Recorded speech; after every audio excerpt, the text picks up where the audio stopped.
FDI Group vous présente Ecosud. FDI Group, donnons un visage à l'immobilier pour le siècle à venir.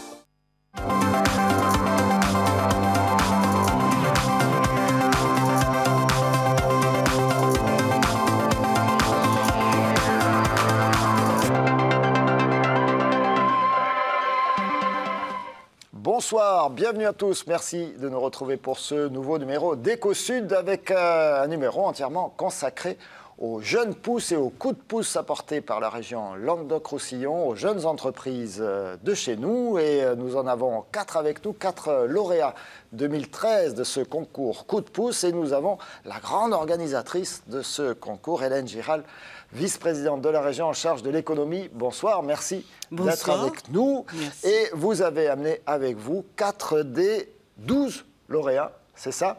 Je vous les présente évidemment. Je fais le tour de table avec Anne Rossignol-Castera. Bonjour, c'est ça. Oléos, vous êtes installé à Lunel. À vos côtés, nous avons un grand zoologue.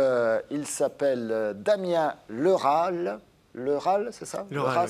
Leral. Le zoo-parc du Val d'Hérault s'est installé à Saint-Thibéry. Et puis, en face de vous, il y a Simon Cossu, Enercop Languedoc-Roussillon pour de l'énergie renouvelable, de l'énergie verte. Et puis, pour la société Vadéquois, Arnaud. Alors, je vais vous laisser dire le nom. C'est pas évident, c'est Knebloch. Knebloch, voilà. Bon, c'est ce que j'étais sûr que j'allais le dire à l'envers. Merci beaucoup à tous les 4. 4 parmi 12 lauréats cette année. Hélène Giral, déjà nous en dire plus sur ce prix coup de pouce. C'était la deuxième édition avec énormément de candidats, encore une fois, cette année. C'est tout à fait ça. Donc, deuxième édition de ce concours coup de pouce qui avait été lancé, initié par la région Languedoc-Roussillon en 2012. Avec 600 000 euros de prix l'année dernière. Cette année, pour cette deuxième édition, nous avons doté ce concours d'une enveloppe de 800 000 euros pour permettre à plus de lauréats d'être primés et puis également dire que c'est bien évidemment le concours le plus important en France qui donne la place à des jeunes entreprises ou des projets. Le plus important en France. Alors, j'ai cru entendre que du côté de nos voisins de Midi-Pyrénées, il y avait comme ça un concours beaucoup plus ancien. Mais aujourd'hui, vous dites que ça y est, Languedoc-Roussillon, vous avez déjà dépassé Midi-Pyrénées. Alors, je ne pourrais pas rentrer dans les détails. Il faudrait que je connaisse mieux le concours de la région Midi-Pyrénées, qui est sans doute organisé différemment. Mais aujourd'hui, il y a une volonté très très forte de la région de Languedoc-Roussillon de mettre à l'honneur ces entreprises innovantes. Mais vous le verrez tout au long de l'émission quand on rentrera dans les détails. De l'énergie, de l'envie, de l'ambition chez tous ces jeunes gens. On peut souligner également votre jeunesse des uns et des autres. Justement, pourquoi vous vous êtes dit, alors pour l'année dernière, mais j'imagine que c'était une réflexion un petit peu plus longue, pourquoi vous dites la région, on doit s'occuper de ça, on doit s'occuper d'accompagner, ou en tout cas de promouvoir ces jeunes pousses. C'est quoi l'idée de départ ? Alors, il y a 2 idées, je dirais. C'est d'une part mettre en avant l'innovation, qui est très forte en Languedoc-Roussillon. Et le deuxième pilier, c'est de mettre à l'honneur l'entrepreneuriat. À partir de là, l'accompagnement également des entreprises et des jeunes pousses en particulier. La région Languedoc-Roussillon est la région qui crée le plus d'entreprises, 3000 entreprises par an. En revanche, on se rend compte qu'une entreprise accompagnée par les réseaux de professionnels, et en particulier Synersud, qui est partenaire de ce concours coup de pouce. Il y a tout un réseau, il y a les pépinières également, les pépinières d'entreprise, etc. Voilà, donc, les centres d'incubation également de jeunes entreprises, oui. Tout à fait. Donc, ce qui est important, c'est une entreprise qui naît. Il faut être en capacité de l'accompagner, soit par un réseau technique de professionnels, soit l'accompagner financièrement, pendant la période un petit peu difficile, hein, où l'entreprise, les premières années où l'entreprise a besoin de cet accompagnement. Voilà, et je crois que ce concours coup de pouce réunit tout ça, à la fois cette capacité d'innover en région Languedoc-Roussillon, qu'il est important de mettre en avant. C'est une image de modernité pour la région, cette volonté de la région Languedoc-Roussillon de mettre à l'honneur l'entrepreneuriat. Et on s'est rendu compte au moment de la cérémonie coup de pouce qu'on avait une autre image de l'entreprise, de l'entrepreneuriat. Derrière, c'est des chefs d'entreprise, c'est de l'humain, ce sont des équipes, c'est la volonté d'entreprendre, de créer des emplois. Et je crois qu'aujourd'hui, la principale des préoccupations de tous, c'est bien évidemment l'emploi. Plus largement, la région confortée dans son rôle de chef de file du développement économique, ça veut dire pour vous créer et poursuivre ce type d'initiative, ça veut dire quoi d'autre ? Voilà, alors tout à fait. Quand vous parlez de région chef de file, c'est pas pour tout de suite, ce sera pour dans un an, mais c'est l'acte 3 de la décentralisation où la loi confie aux régions le rôle de chef de file en matière de développement économique. Donc par rapport à ça, on a souhaité anticiper, se préparer, et c'est la raison pour laquelle nous sommes actuellement en train de travailler sur le schéma régional de développement économique qui sera soumis au vote du Conseil régional du mois de décembre. Ce schéma va concerner la période 2014-2020. Cette période concerne également l'enveloppe de fonds structurels européens. C'est une des raisons également d'avoir anticipé pour l'élaboration de ce schéma, pour permettre d'être en ordre de bataille, on va dire, en ordre de marche, dès 2014, pour la période 2014-2020, puisqu'on a également la volonté, sur cette enveloppe de fonds structurels, d'en dédier une grande partie sur le développement économique, la création d'entreprises, et sur l'entreprise. Justement, jeunes gens, permettez-moi, vous avez entendu parler comment de ce prix coup de pouce. Tiens, je me tourne vers monsieur là-bas qui fait dans le développement durable Enercop, Simon Cossu. Vous avez entendu parler du prix coup de pouce comment ? Alors, grâce à notre partenaire pour l'incubation qui est Alter Incube, l'incubateur des entreprises socialement innovantes. Donc on est quasiment systématiquement alerté dès qu'il y a un prix quelque part à aller chercher. Voilà, dès qu'il y a une parce que là j'imagine en plus vous avez dit il y a quand même un peu de pognon à faire là. Oui, ça représente une parce que des prix, bon voilà, où on est honoré, félicité, c'est sympa, mais là quand en plus il y a un chèque derrière, c'est encore mieux, non ? C'est bien, ça va nous permettre de payer de nouveaux salariés et continuer à se développer. Concrètement, pour vous, vous avez gagné le prix, je me perds dans mes fiches, vous avez gagné un prix coup de pouce, c'est ça, jeune pouce ? Très juste.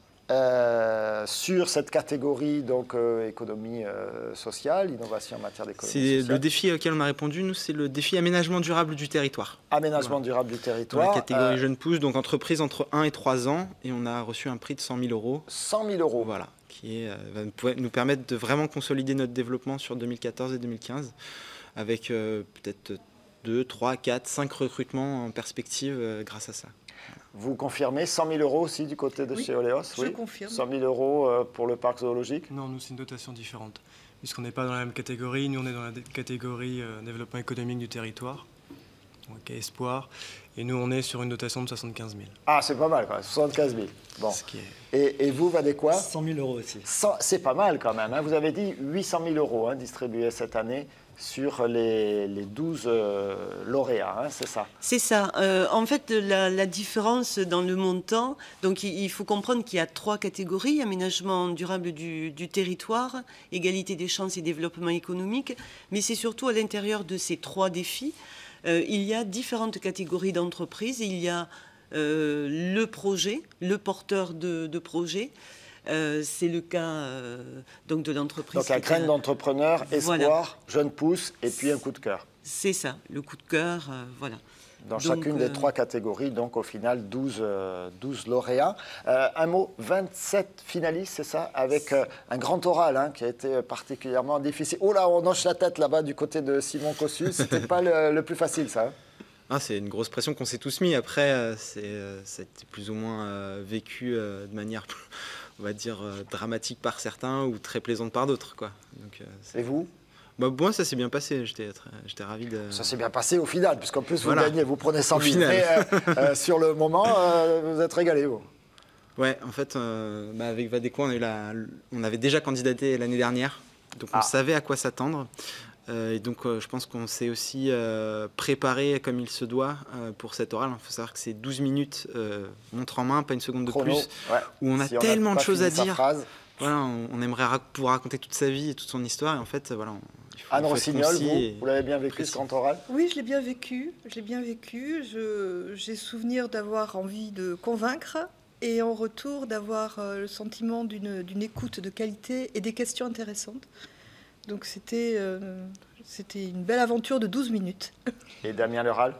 Ça a été un exercice de style assez particulier parce que présenter en plus notre entreprise en 12 minutes avec 8 minutes de questions supplémentaires, ça nous a demandé près de 15 jours d'entraînement puisque c'est assez spécifique ce que l'on fait. Ils n'ont pas donné à manger aux animaux pendant 15 jours pour préparer le... Ouais, bravo. Oui, non, c'est tellement spécifique, il y a tellement de choses à dire qu'au final, présenter l'entreprise pareille en 12 minutes, ça a relevé un petit peu du challenge. Donc, ouais.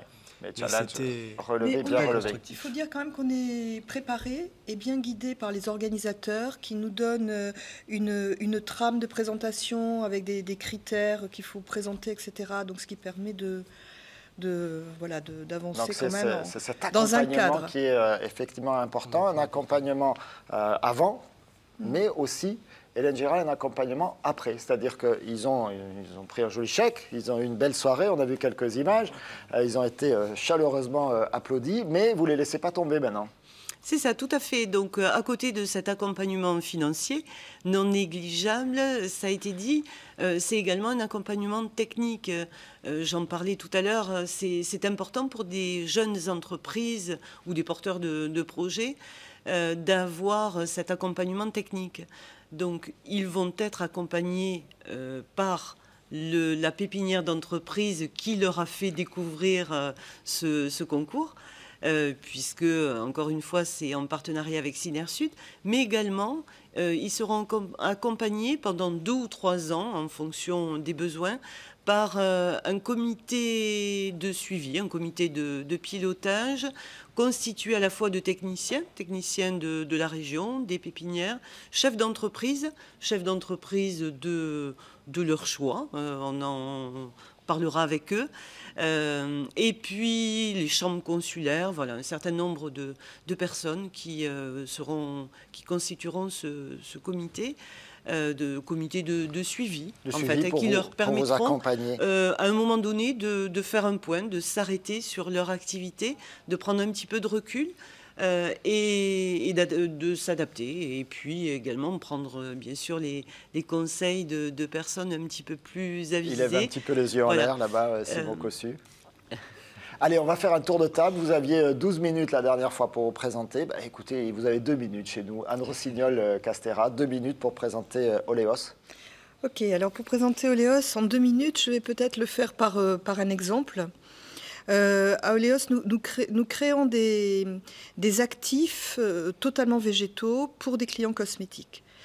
Parmi nos clients, on a des grandes marques comme Chanel, Dior, L'Occitane. On va prendre l'exemple de Nuxe. Dans la gamme solaire de cette année de Nuxe. Nuxe, c'est une grande marque. Alors Nuxe, c'est une grande marque de cosmétiques végétales vendue en pharmacie. C'est bien connu. Pour les hommes, regardez, dans tous les produits de vos campagnes, il y a souvent du Nuxe. Oui. Puis ils ont une gamme homme qui est très très bien. Ah, d'accord. Voilà, alors Nuxe, c'est notre premier client. Donc pour eux, on a en fait créé vraiment sur mesure un certain nombre d'actifs de plantes qui sont par exemple présents dans leur gamme solaire cette année 2013.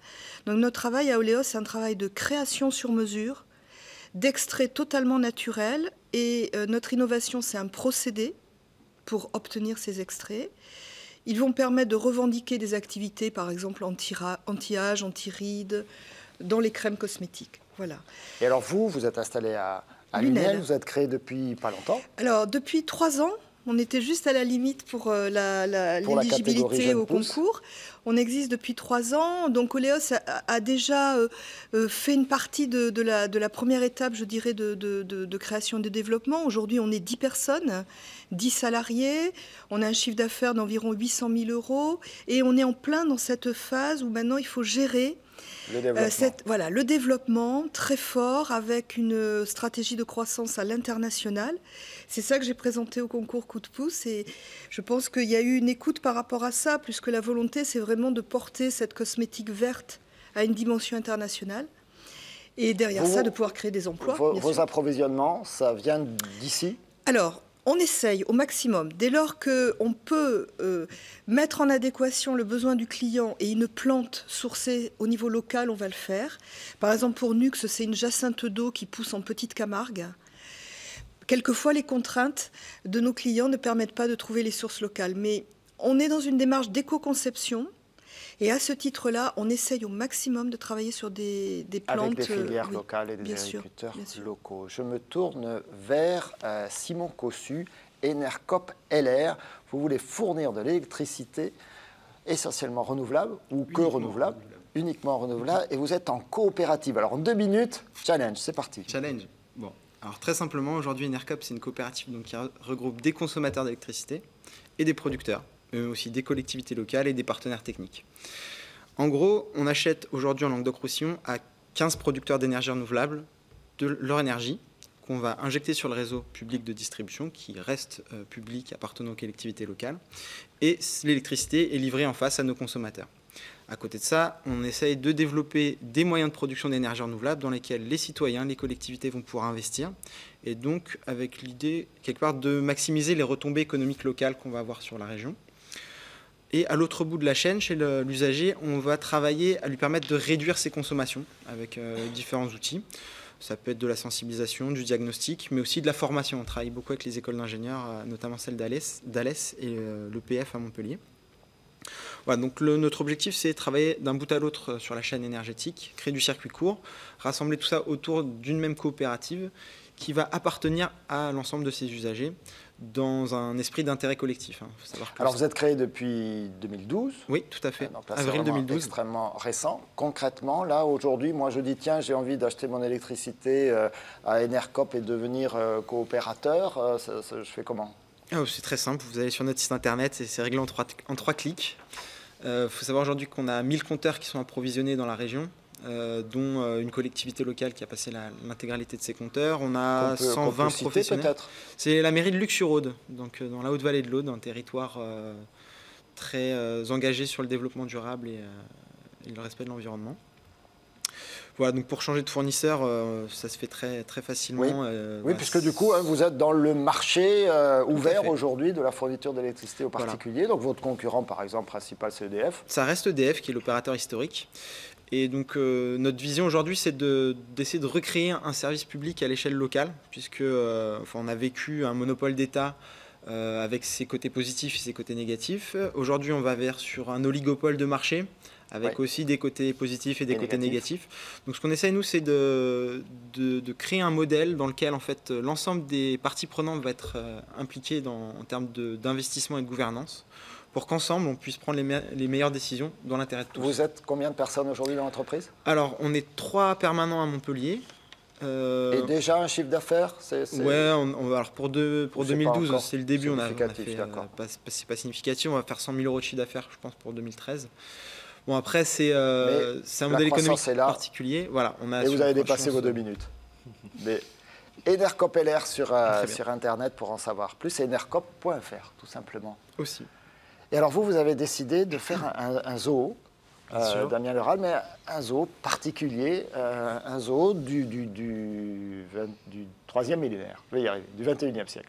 C'est ça, on a décidé de créer un parc zoologique différent de ce que l'on peut trouver actuellement. Donc on a adapté certains concepts et certains thèmes. Donc nous on est situé sur Saint-Tibéry entre Agde et Pézenas. Là on est implanté sur un domaine de 45 hectares, le domaine de la Serre. On va utiliser pour cette première année une dizaine d'hectares qui va être utilisé pour un muséum d'histoire naturelle, une serre tropicale aux papillons, une serre tropicale indonésienne, une nurserie, un spectacle d'oiseaux en vol libre Et on va y installer aussi toute une importante collection d'oiseaux, puisque le parc zoologique du Val-d'Hérault, pour la première année, eh bien, ça sera 1200 oiseaux, répartis sur près de 350 espèces. Donc on va être organisé avec un système de 5 continents. Les oiseaux qui vont rester sur site ou les oiseaux qui passent sur le site? Qui vont rester sur site. Qui vont rester sur site. Ce sont principalement des oiseaux et des animaux tropicaux, exotiques. Donc c'est réparti en 5 zones. Europe, donc là pour le coup ce sont des animaux européens. Afrique, Asie, Indonésie, Australie. Voilà, on répartit vraiment en fonction des continents. Donc là, la cible, c'est le touriste d'ici ou d'ailleurs qui s'arrête chez vous. Vous avez ouvert, ça y est, vous avez déjà une première expérience, surtout avec la saison d'été? Alors, moi, j'ai déjà une expérience en gestion de parc. Après, sur place, sur le zoo du Val-d'Hérault, non. On n'a pas encore ouvert, on est en plein travaux, je dirais, donc c'est plutôt pour la saison prochaine, saison 2014. Après, c'est un concept qui est destiné à tout type de public, puisqu'on a justement travaillé l'aspect pédagogique et ludo-éducatif du parc pour faire en sorte que ça s'adresse aussi bien aux écoles, aux groupes associatifs, ou même aux comités d'entreprise, qu'aux familles, grand public, qu'aux familles en général. Aux grands-parents. Vous êtes combien? En termes d'employés? Oui. Alors actuellement, au jour d'aujourd'hui, nous sommes 12 sur place.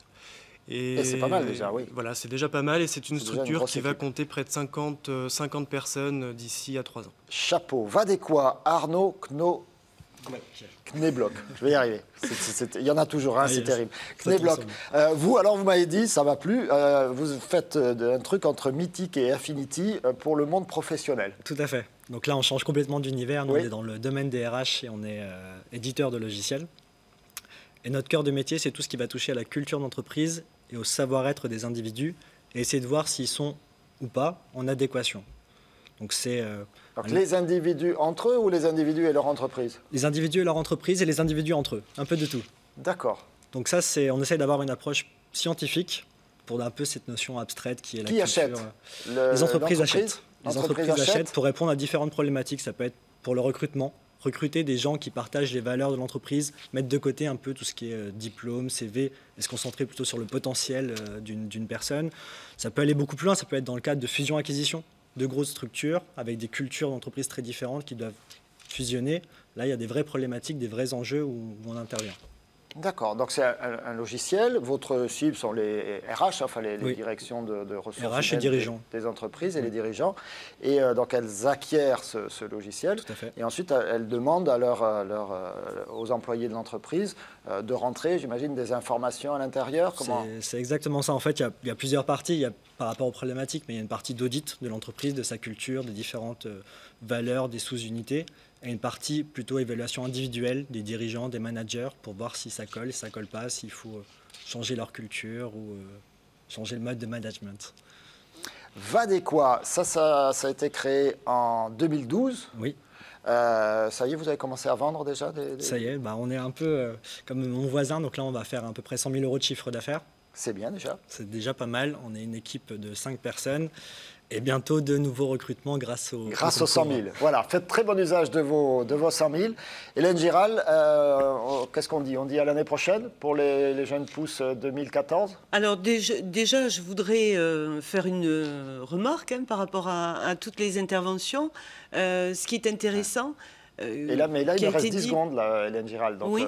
Donc, c'est dire que ça se traduit par de l'emploi. Et ce qui est important au travers de ce concours coup de pouce, il y a de l'innovation, il y a de l'attractivité du territoire. Et derrière, c'est des créations d'emplois. On a compris, c'est la première marque, on dit, avec la prime, on va créer des emplois. Bravo à tous les quatre, bravo à la région d'être venus jusqu'à nous. C'était Éco-Sud spécial coup de pouce. À très bientôt sur TV Sud.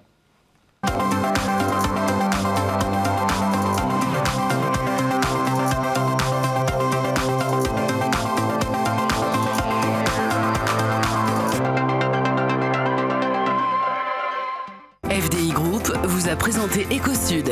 FDI Group, donnons un visage à l'immobilier pour le siècle à venir.